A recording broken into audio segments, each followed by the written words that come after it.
Hello everyone, I'm Professor Geek. Welcome back to the channel. I've wanted to make this video for a while now.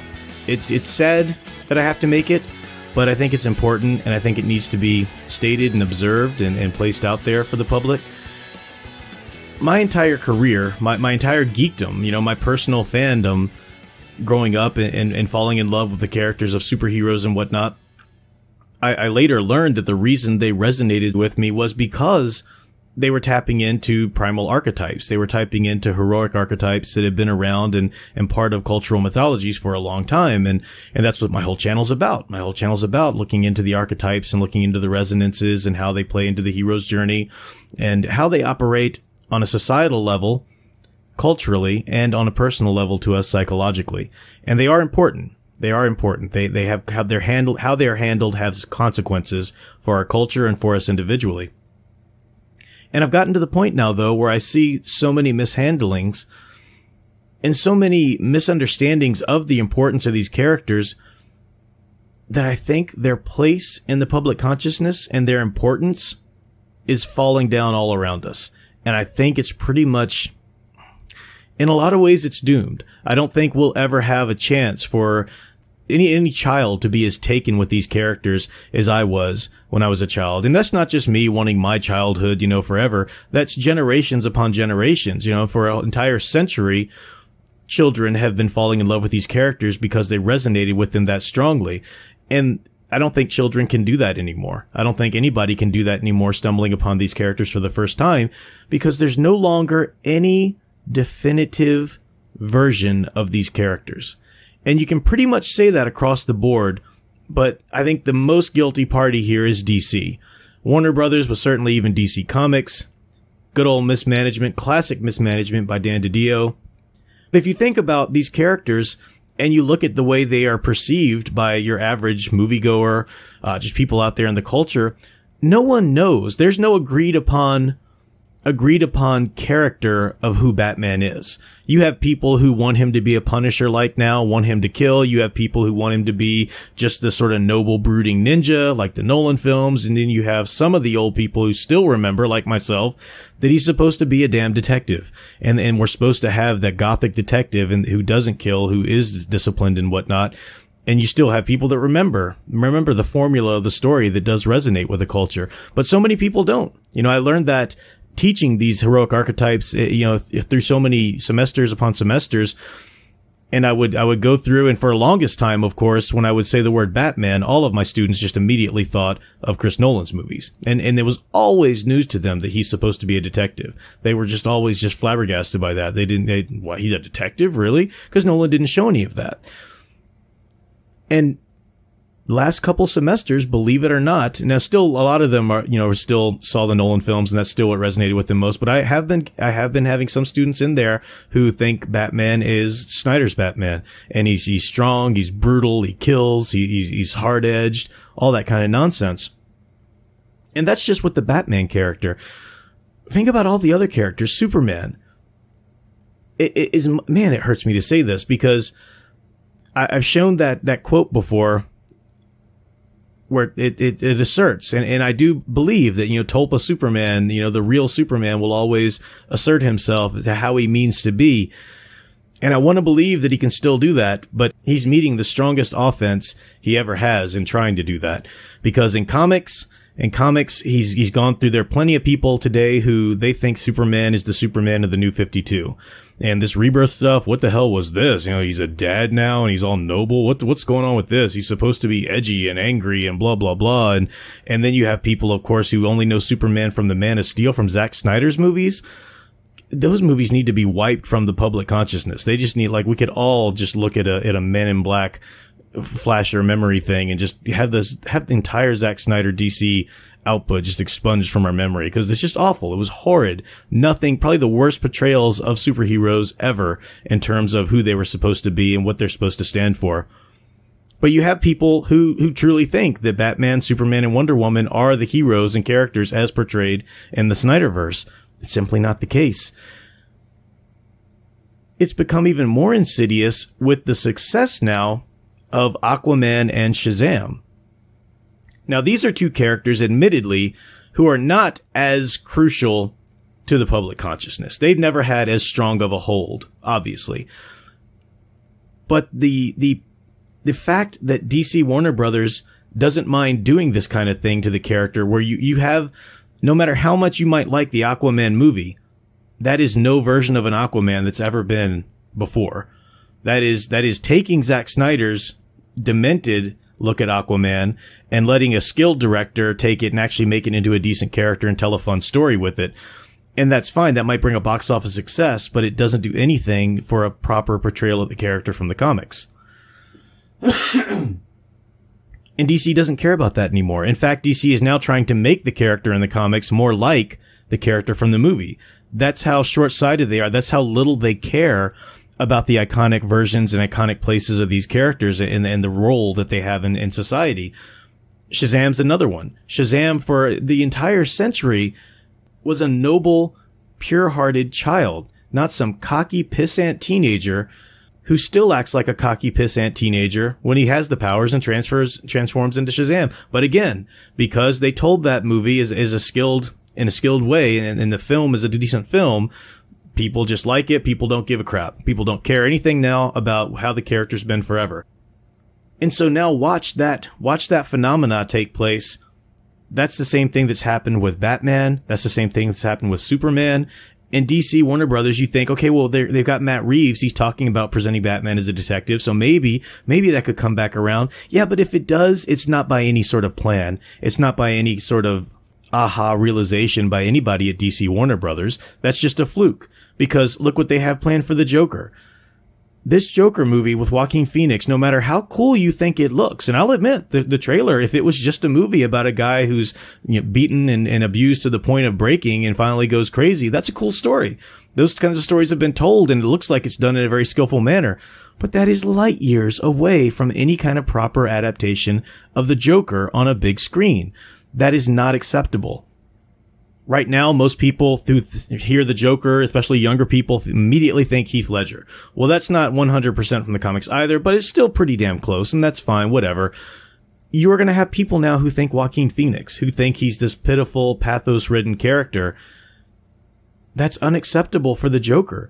The Joker, of all villains, was this primal force, this undefinable source of chaos and opposition.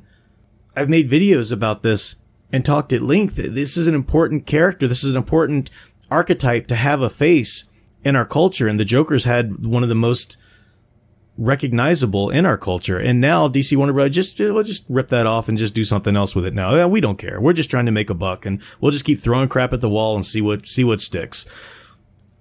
That kind of treatment of these characters will absolutely end their iconic and strong place they have in culture.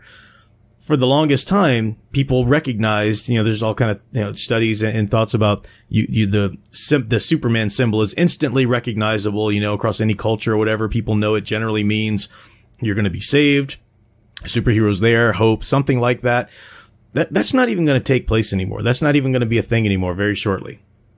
I don't think you could ever really say that with the Batman symbol, with how many different iterations of the symbol they've gone through. They got to change up the damn costumes every 2 months in the comics because of the DiDio's horrible management. Every film has to re-envision the characters, re-envision their looks. This is not how you treat mythological characters.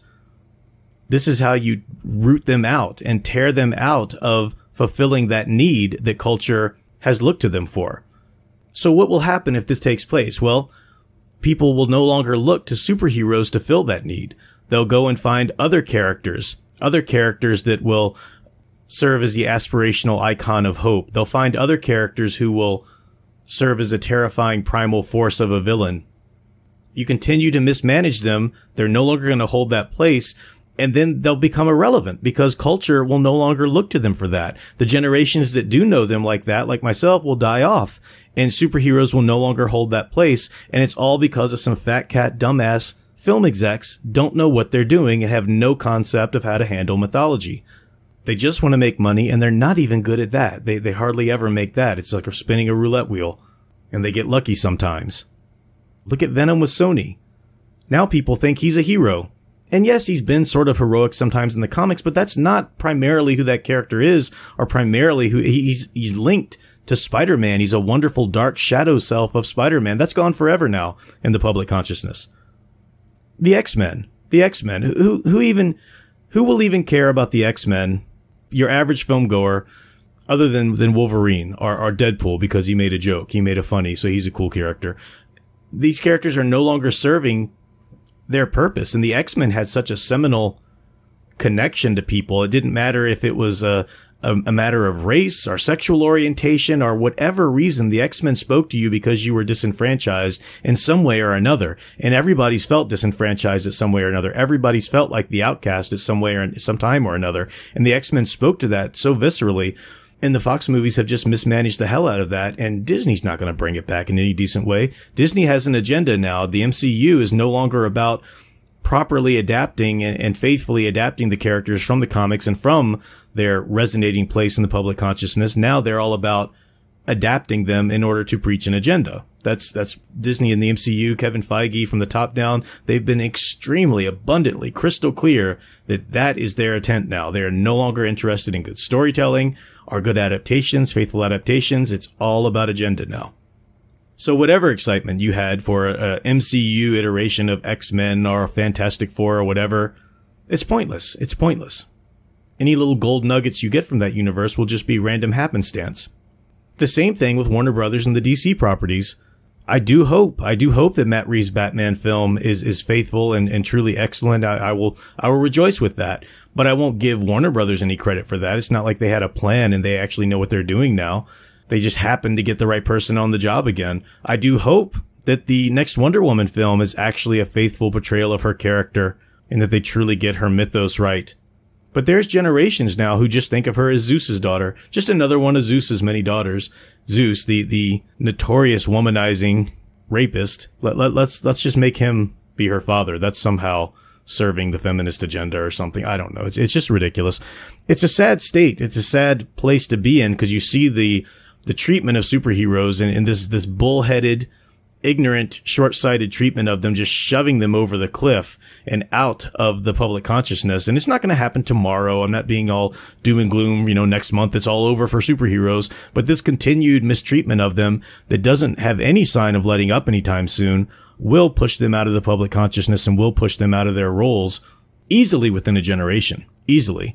So what do we do? We're powerless. We don't own the copyrights as fans, as people who do understand the characters and do understand what should be done with them. We can't tell the stories that we want with them. We could tell them in terms of fan fiction or whatever, but it's hard to really reach a widespread audience like that with not being able to market with copyright and whatnot. But we can cross our fingers and hope for the best. Hope that if the characters do end up being pushed from the public consciousness, they will make a quick return with some sort of act of God failure of the movie execs or whatever. But in the meantime, we need to begin creating characters that will fill that void. And that's the cool thing about the indie movement right now, is that it is such a fertile ground, a fertile creative ground for creators who don't have the money, don't have the recognition to be some bigwig filmmaker or to get into the little clique of working for a comic book publisher or whatever. You can make your own stories, and they're popular, and they're getting backings on Indiegogo, on Kickstarter, on whatever their platform they're going through. That's the thing to do. That's the thing to fight back. Even if it's, make your Superman analog, make your Batman analog character or whatever. Fill the voids that are being left and fill them in a way that resonates just as much. And that's a sure path to success. I mean, some other things are needed, some recognition, some falling into the right people's hands before the right customer's eyes and whatnot, but that's the right path to success there. And on that topic, I'll end with pitching my own Indiegogo graphic novel, Tales from the Stacks. Not a superhero story this time. It is a horror anthology. I say that loosely. It's more in the vein of Twilight Zone, Tales from the Dark Side, that kind of idea. The uncanny tales is what they are, more than just gore and guts or anything like that. Suspense-ridden tales. That graphic novel is on Indiegogo. I'll have the ad at the end of this video, some great artists attached. And I have many more projects down the road, so eventually I will get to some superheroes. I've got some fantasy fiction. I'm doing my part to fill these archetypes. And a lot of other great creators are as well, so I encourage you to check them out. Surf through Indiegogo, check out IndieCron, whatever. But until the next time, keep enjoying and digging deeper into the hero stories you love. Thanks for watching.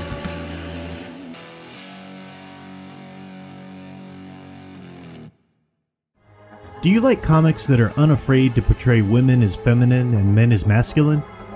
Do you enjoy being entertained rather than preached to? If so, then you'll love my own graphic novel currently on Indiegogo. Tales from the Stacks is an anthology series in the vein of The Twilight Zone or Tales from the Crypt. It contains 3 uncanny tales to thrill and haunt you long after reading. With interior art by Dave T. and variant covers by John Malin, Kyle Ritter, and Kyung Lee, you have lots of options to choose from. You can find the link in the description below or search Indiegogo for Tales from the Stacks, and tell the comic industry you don't have to settle for their social agenda platforming. Thanks. And last but not least, don't forget that your Professor Geek now has a merch store. Check out the current options from t-shirts to magnets to the iconic Professor Geek coffee mug, and let me know if you'd like to see something else. The link is in the description, or you can go to cafepress.com/ProfessorGeek.